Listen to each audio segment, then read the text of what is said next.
한국 못지않는 베트남의 이것 6가지. 베트남을 이해하는 6가지 키워드. 교육부터 경제까지. 한국과 베트남은 역사적으로나 경제적으로 여러 공통점을 가지고 있다. 특히 베트남은 현재 한국의 7, 80년대처럼 빠른 성장과 변화를 겪고 있다. 한국인이 베트남을 여행하거나 거주하면서 깜짝 놀라는 부분이 있다. 이건 한국 못지않는데? 라고 느낄 정도로 베트남 사람들이 강점을 보이는 6가지를 살펴보았다. 1. 뜨거운 교육열. 베트남은 부모들의 교육열이 상당히 높다. 베트남 가정에서는 자녀 교육이 최우선이며 학업 성취도가 가족의 성공과 직결된다고 여기는 경우가 많다. 학원이나 개인 교습을 적극적으로 활용하는 문화가 자리 잡았으며 특히 수학과 과학 분야에서 두각을 나타내는 학생들이 많다. 국제 수학과학 올림피아드에서 베트남 학생들이 상위권을 차지하는 것도 이를 증명한다. 또한 영어 교육에도 관심이 높아 젊은 세대일수록 유창하게 영어를 구사하는 사람이 많아지고 있다. 숙소 엘리베이터에서 아이를 동반한 부모들의 대부분은 외국인인 나를 보면 자녀들에게 영어로 인사해봐, 말해봐라며 외국어를 시켜보곤 한다. 영어로 몇 마디 대화를 한 아이와 부모가 어깨를 으쓱하는 모습이 이뻐 보이기까지 한다.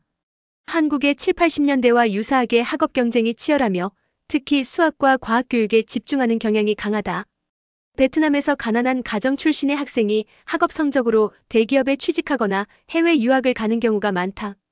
특히 호치민과 하노이의 명문 고등학교에서는 학생들이 밤늦게까지 공부하며 입시를 준비하는 모습을 흔히 볼 수 있다. 2. 건강관리와 생활습관. 베트남 사람들은 자연스럽게 건강한 생활습관을 실천한다. 대표적인 예가 식습관이다. 베트남 음식은 신선한 채소와 허브를 많이 활용하며 기름진 음식보다 담백한 요리가 많다. 쌀국수퍼 분보 후에 같은 국물 요리도 국물을 끝까지 마시기보다는 건더기 위주로 먹는다. 또한 베트남 사람들은 걷거나 운동하는 습관이 강하다. 아침 일찍 공원에 나가보면 단체로 모여 배드민턴이나 체조를 하는 사람들을 쉽게 볼 수 있다. 한국의 7, 80년대에도 채소 중심의 식단과 높은 신체 활동량 덕분에 비만율이 낮았다. 베트남에서는 노인들이 아침마다 공원에서 운동을 하거나 젊은 층이 헬스장을 찾는 경우가 많다. 또한 전통적인 허브와 자연요법을 활용해 건강을 관리하는 문화도 남아있다. 3. 높은 경제 성장률. 최근 몇 년간 베트남 경제는 연평균 6에서 7%의 높은 성장률을 기록하고 있다. 이는 한국의 7, 80년대 압축 성장기와 유사하다. 베트남은 젊은 인구 비율이 높고 평균 연령 32세이며 해외 투자가 활발하며 IT 제조업 서비스업이 빠르게 성장하고 있다. 특히 스타트업과 창업 열풍이 불면서 젊은이들이 새로운 비즈니스에 도전하는 사례도 늘고 있다.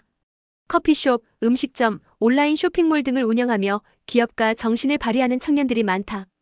한국의 7, 80년대 압축 성장기처럼 산업화와 외국인 투자 유입이 경제 성장의 핵심 동력이 되고 있는 것이다.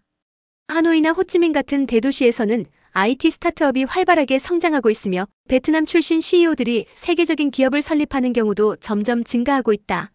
4. 강한 종교적 신념. 베트남은 불교, 가톨릭, 도교, 전통 신앙 등이 공존하는 나라로 종교가 사람들의 삶에 큰 영향을 미친다. 불교 사원이나 성당들이 많고 기도를 하거나 종교의식을 치르는 사람들이 많다. 특히 명절이나 특별한 날에는 사찰과 성당에 많은 사람들이 몰려 기도를 올리는 모습을 쉽게 볼 수 있다. 또한 조상 숭배 문화가 강하게 자리 잡고 있어 가정마다 조상 제사를 지내며 가문의 전통을 유지한다. 이는 한국의 전통적인 제사 문화와도 닮아 있다. 사진은 우리 매장 주방장의 집에서 시댁이 아닌 친정 제사상을 차린 모습이다. 집안은 불교인 듯한데 주방장은 독실한 가톨릭 신자로 매일 새벽 성당에 가서 미사를 마치고 일을 시작하러 매장에 오고 있는 현실이 재미있게 느껴진다. 이는 한국의 유교적 전통과 조상 숭배 문화와 유사하며 종교적 신념이 강한 점에서 비슷하다. 베트남에서는 집안에 작은 제단을 마련해 조상을 기리는 가정이 많으며 주요 명절에는 가족들이 모여 제사를 지낸다. 또한 불교 행사나 성당 행사에 적극적으로 참여하는 사람들이 많다. 5. 유연한 경제 감각. 베트남 사람들은 경제적으로 유연한 사고를 가지고 있다. 한 가지 일에만 얽매이지 않고 본업과 부업을 병행하거나 여러 수익원을 확보하려는 성향이 강하다. 회사에 다니면서 온라인 쇼핑몰을 운영하거나 주말에 카페나 작은 노점을 운영하는 경우도 많다. 처음에는 한 가지 일에 집중하지 않고 딴짓을 한다고 구박을 주는 생각을 가진 적도 있지만 하루의 삶을 보다 적극적이고 알차게 살아가는 모습에 대견하다는 생각이 들기도 한다.